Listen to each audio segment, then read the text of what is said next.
It's been over a week since the Nintendo Switch 2's launch. Everyone who's been fortunate enough to play within that time frame have been playing the ever-living stuffings out of it with Mario Kart World, Nintendo Switch 2 Edition Zelda games, Street Fighter 6, their Switch 1 library that got the Switch 2 boost. And then there's Phil, who played Welcome Tour, but says it's really good? What's happening? Anyway, I've also been playing on my Switch 2, but moreover, I've been recording quite a bit in preparations for this video. This one is for the folks who've just recently picked up their Nintendo Switch 2, week 2 and beyond. I aim to cover practically everything you need to know about your Nintendo Switch 2. That includes the moment that you remove your console from the wrapping, the initial setup, the battery calibration, yep, that's a thing, HDR, compatible accessories, that was a field day, and supported/unsupported games. Now, admittedly, I'm sure that a lot of you have tuned in to other YouTube videos regarding the unboxing and setup process of the Switch 2, so I'll keep things pretty brief, but also informative. From what Nintendo has said, there's a protective film over the screen to ensure that glass, quote-unquote, doesn't go anywhere. The average person doesn't need to worry about that. But I want to clarify that if you're wondering about this because you want to apply a protective screen on top of that, then you don't have to worry about that. Just carefully apply the screen protector as you normally would. The protective film is hard to remove in the first place. So when you boot up your Nintendo Switch 2, the step-by-step process should be pretty easy to follow, as long as you are connected to the internet, for those updates. Of course, be sure that you plug your Nintendo Switch 2 to your AC adapter that came with it, especially for the system transfer process. You should choose this option if you want to carry over all your profiles and game saves to the Switch 2. Screenshots and videos, as well as system settings, also get carried over. Though I didn't get my screenshots and videos carried over because I didn't have a microSD express card to transfer those files to. By the way, you should be okay without a microSD express card, unless you just have a lot of content. Also, to be clear, microSD express card versus microSD card are two separate things, and the latter is not supported with the Switch 2. Anyway, if you are going to use your Nintendo Switch, or perhaps maybe more better scenario, your friend or family member is going to use that Nintendo Switch, then don't do the process. Don't do the system transfer. You can transfer your profile and your saves later on in that case. You should be on the home screen now. First thing you should do, go to the system settings, scroll down to display.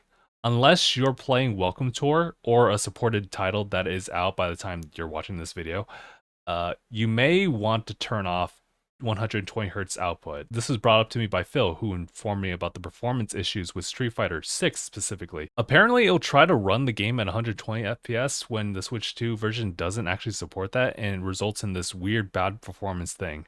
I don't know much about that, but I'm hoping that developers look into that, resolve it, and that this doesn't become an issue with other games in the future, so that 120Hz output can stay on. Regarding HDR content creators, turn HDR off under HDR output. Unless you upload HDR content on YouTube, HDR is normally not seen by viewers on a live stream. That might change in the future, but for now, just turn it off for simplicity's sake. For everyone else though, select compatible software only instead of for all software.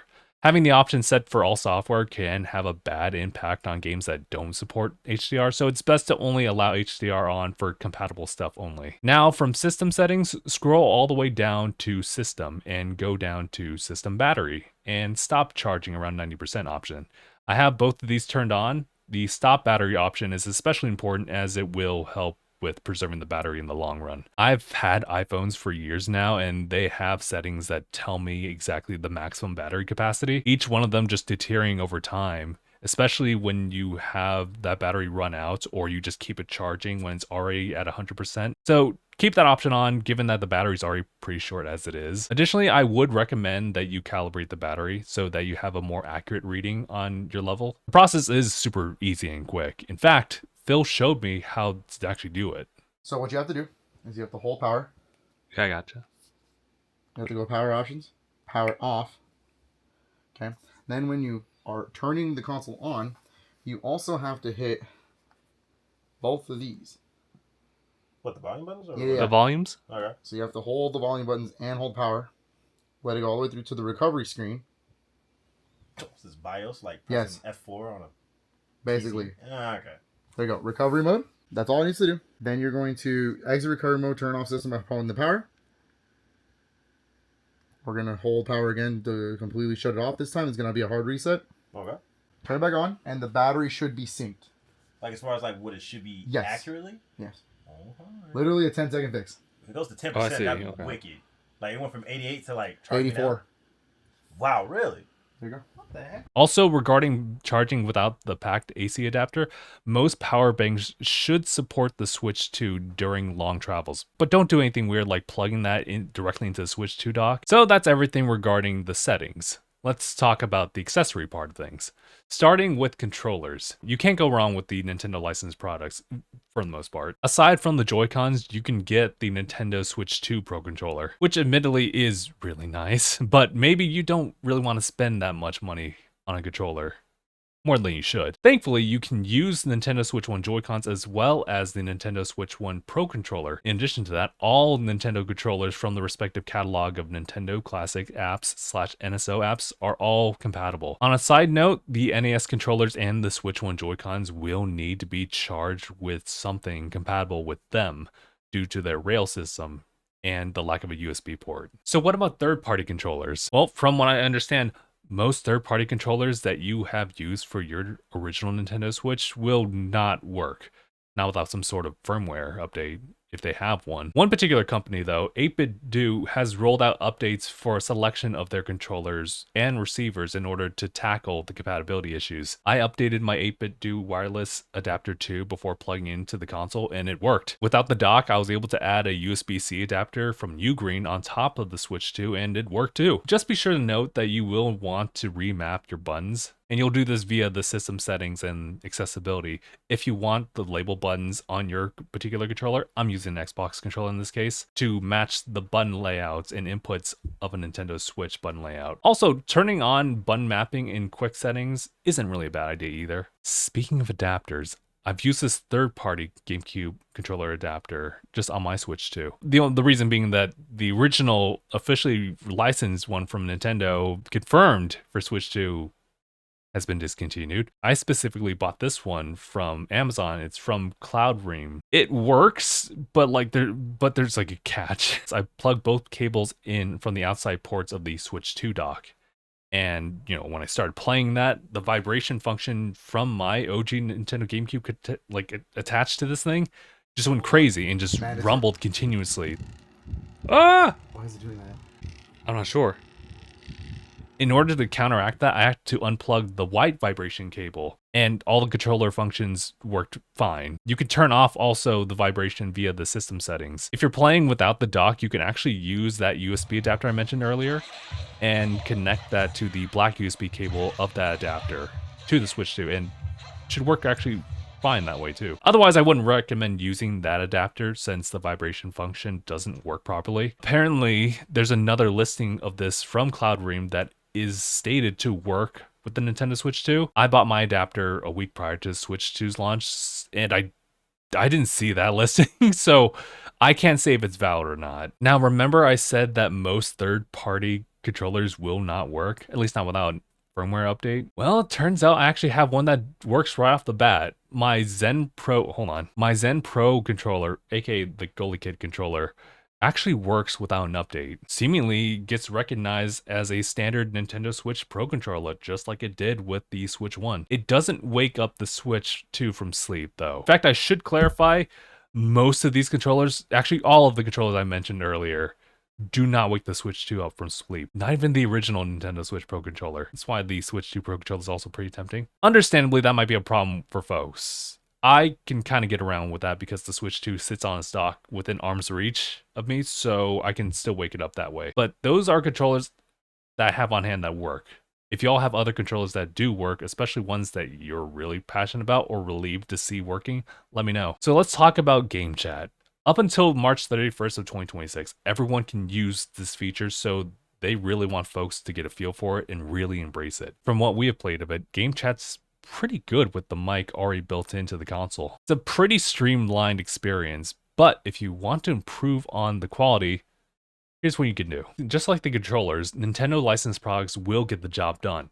But thankfully, there's some other third-party options that you can go for. This is my Logitech C920 webcam that I bought in 2016. I got mine for like $63 before tax back then, so actually it's a bit more expensive than, you know, Nintendo Switch 2's camera. The only advantage here is that, well, I had more time with it, I suppose. This guy can be connected to the dock or can actually be plugged directly to the Switch 2 with the help of that USB-C adapter. I found that USB-C adapter combo had a much more consistent connection when playing with Phil in game chat. Using the USB-A port on the dock seemed to have had some issues, leading to several disconnections that I would have to just manually turn on while in the session. My C920 has a built-in mic also. Apparently it isn't as good as the Switch 2's built-in mic, so definitely set your audio input from system settings and audio to system microphone. Automatic will set the mic to whatever new applicable accessory is plugged in. Speaking of audio inputs and mics, I used a wireless headset for my testing. I have this Corsair Virtuoso RGB Wireless XT. It's not even the full government. I was able to connect this guy to my Switch 2 with its USB receiver. So during my testing, I had no issues whatsoever with audio feedback or using my mic in either the dock's USB-A port or the console's USB-C port with that adapter I mentioned earlier. You definitely don't need this headset. But I will say it definitely makes a difference in the mic quality. Testing 1 2 3. Testing 1 2 3. Testing 1 2 3. Testing 1 2 3. This is the last thing I want to really go over. Regarding game compatibility, a good number of you are aware that not all Switch 1 games are compatible with Nintendo Switch 2. Nintendo has this full list of Nintendo Switch titles that have problems. I'll have the list linked below, and that list should get updated regularly. However, if you are looking at your specific library and you want to know if any of those games are compatible, you can actually find this out by going over to your game, pressing on the plus button, selecting Nintendo eShop from the software information, and scrolling to Nintendo Switch 2 compatibility. Blue check marks generally mean that the software is supported, but they may give you additional information as to any bugs that may arise during gameplay. Yellow caution marks indicate that the game is just unsupported on Nintendo Switch 2. And it will give you a note as well as regarding what that issue is. They won't even allow you to purchase the game directly on the eShop, just as a precaution though. Remember, the Switch 2 supports backwards compatibility, but it doesn't run the Nintendo Switch 1 games natively. Unfortunately, there isn't any time frame in which we will know when those unsupported games will be fixed. So it's best to check back on your own time for any updates. Following social media accounts for those games may also alert you to any updates in the future. That should be enough information to get you going, especially for the first year of Nintendo Switch 2. I believe though that there will be new developments in software and in hardware in the near future that we all want to keep in mind of. In fact, if there's anything that I missed or something that you want to add into the conversation, please let me know in the comments. Also, while you're doing that, feel free to like the video if anything that we've covered thus far has been helpful. I want to make another Switch 2 video, more about our personal feelings about the console after a month of use. So subscribe to the Tanuki channel if you want to see that as soon as it releases. I've been struggling a bit with filming and editing these recent videos. Meanwhile, Anaya is out here making some really solid videos, which y'all can check out here and here. These two being my favorites so far.